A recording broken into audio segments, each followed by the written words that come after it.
Broccoli சேர்த்து நல்லா வதக்கிடுறோம். இப்போ கட் பண்ணி வச்சிருந்த ப்ரெட்டை க்ரில் பண்ணிடுறோம்.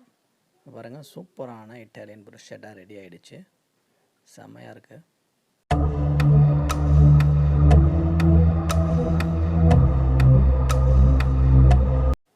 அஸ்ஸலாமு அலைக்கும், வெல்கம் பேக் டு அஞ்சனம் சமையல்.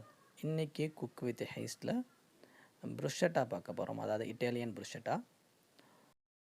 ஆரம்பிக்கலாங்களா? ஸோ வாங்க வீடியோக்குள்ளார போகலாம். ஃபஸ்ட்டு ஒரு பேனில் அதாவது விர்ஜின் ஆலிவ் ஆயில் சேர்த்துக்கிறோம். அதுக்கப்புறமா சின்னதாக நறுக்கி வச்சுருந்த வெங்காயம், அதாவது அரை வெங்காயம் போதும். அடுத்தது கார்ன் சேர்த்துக்கிறோம். கார்ன் சேர்த்துட்டு நல்லா வதக்கிடுறோம். வதக்கினதுக்கப்புறம் சின்ன சின்னதாக கட் பண்ணி வச்சுருந்த ப்ரொக்கோலி சேர்த்துக்கிறோம்.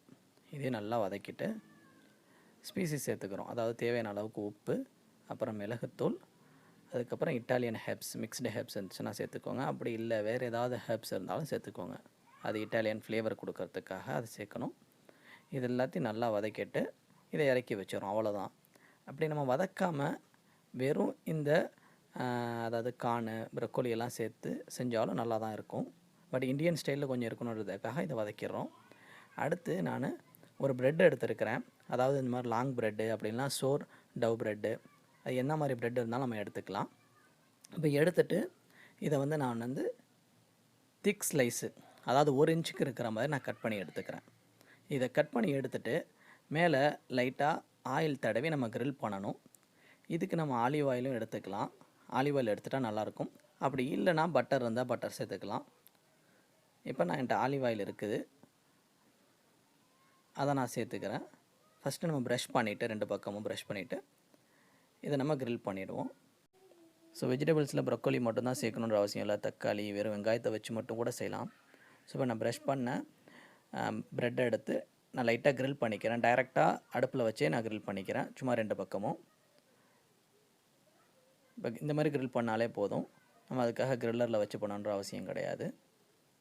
இப்போ க்ரில் பண்ணியாச்சு. இப்போ க்ரில் பண்ண ப்ரெட்டுக்கு மேலே நம்ம ஆல்ரெடி ஃப்ரை பண்ணி வச்சுருந்த வெஜிடபிள்ஸை சேர்த்துக்கிறோம். அதாவது ப்ரொக்கோலி, கார்ன், மிக்ஸ்டு வெஜிடபிள்ஸை சேர்த்துட்டு இதுக்கு மேலே நம்ம என்ன பண்ண போகிறோன்னா மொசரல்லா சீஸ் ஃபில் பண்ண போகிறோம். ஏன்னா இது ஒரு 10 மினிட்ஸ், அதாவது 5 மினிட்ஸ் to 10 மினிட்ஸ்க்கு பேக் பண்ணணும் 200 செல்சியஸில். ஸோ அதுக்காக இப்போ பேக் பண்ணி, அதாவது இந்த சீஸ் வச்சு பேக் பண்ணால் தான் கொஞ்சம் டேஸ்டியாகவும் அருமையாகவும் இருக்கும். ஸோ இப்போ நான் மொசரல்லா சீஸ் வச்சு ஃபில் பண்ணிட்டேன். இப்போ இதை நம்ம பேக் பண்ணிடுவோம் 200 டிகிரி செல்சியஸில் 5 to 10 மினிட்ஸு. ஸோ நான் 5 நிமிஷம் தான் வச்சேன். இந்த 5 நிமிஷத்துக்கே பார்த்திங்கன்னா நல்லாவே பேக் ஆகிருக்கு. ஏன்னா நம்ம ஆல்ரெடி இதை வதக்கியிருக்கிறோம், அதுவும் இல்லாமல் ப்ரெட்டை க்ரில் பண்ணியிருக்கிறோம்.